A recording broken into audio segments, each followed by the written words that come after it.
Life in the Armed Forces.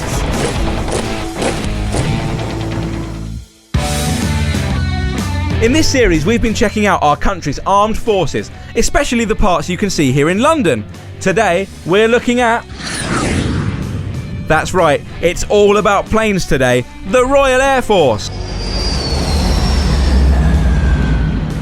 The Air Force is known as the junior service because it's the youngest of the three services. Whilst we've had soldiers and sailors for hundreds of years, aircraft only took to the skies properly early in the last century. During World War I, there was no Royal Air Force. The Army had the Royal Flying Corps that was occupied with the war in France, whilst the Navy had the Royal Naval Air Service that primarily defended its dockyards and arsenals against air attack. But as the war developed, the Germans began to use airships and planes to bomb our cities. The planes of the RFC and RNAS weren't able to get within striking distance of the Germans, who could easily outfly them. And so in April 1918, the Royal Air Force was created to defend the skies over Britain. A typical aircraft from that era, the Sopwith Camel, was a biplane. These had two wings, one above the other. They were 6 meters long and would fly at around 115 miles per hour. To see the enemy, they'd use binoculars, and to navigate, well, it would be nothing more than compasses and maps. Compare that with a modern plane such as the Tornado GR4. It's twice as long, uses radar, satellite and infrared technologies, and can travel at nearly 1,000 miles per hour. In fact, speed is one of the biggest reasons why we have an air force.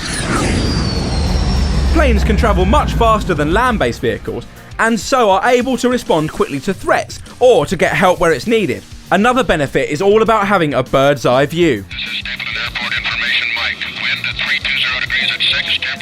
Aircraft travelling at 40,000 feet above land can perform reconnaissance. That's observing what's going on and making recordings and taking measurements, which is massively important to help us identify threats or pinpoint where aid should be sent. Of course, one of the most important times we need an air force is in battle.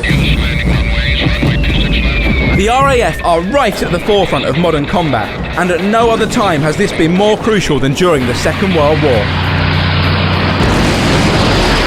During World War II, the world saw some of the most ferocious air combat of all time.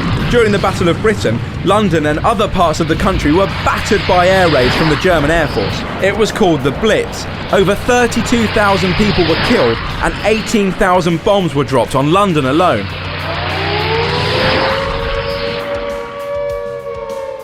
The RAF responded by sending out all its fighters to stop the German bombers from reaching their targets, and sending bombers on bombing raids on German cities and factories.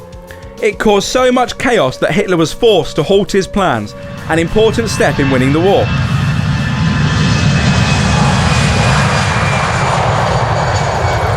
These days, there isn't much need to defend our own airspace, and the types of wars that occur tend to be very different to those in the past. The RAF are more likely to be going on expeditionary tours, going to other parts of the world to help make countries secure or to offer aid. In the last few years, they have seen action in Iraq, Kosovo and Afghanistan.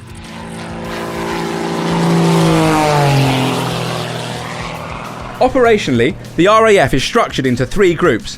One group controls the RAF's combat fast jet aircraft, planes like the Typhoon, Lightning II and Tornado. A second group controls the strategic and tactical air transport aircraft, such as transport using Hercules and the impressive Globemaster's air-to-air refuelling and intelligence service. The third group is responsible for recruiting, personnel management and training. All RAF personnel receive initial training that teaches them about RAF culture and equips them with basic skills.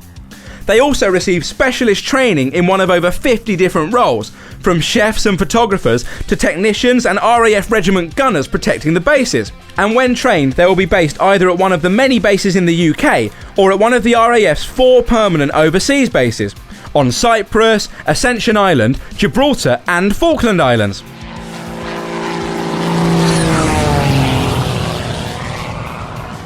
Most bases are like small self-contained towns with shops, gyms, playing fields, creches, post offices, cinemas and even bowling alleys. Some are close to large cities while others are more remote because things like night flying need to be conducted in less populated areas. Wherever they are, on base or in the sky, home or abroad, the RAF is an important part of our armed forces.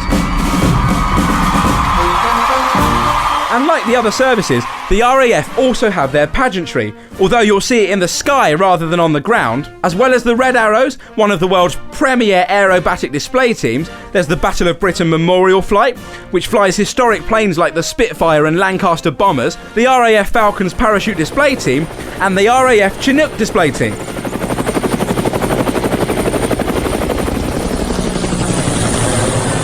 If you want to find out more about the history and roles of the RAF, why not visit the RAF Museum in Hendon?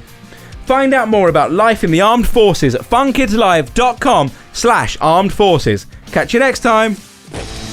Life in the Armed Forces.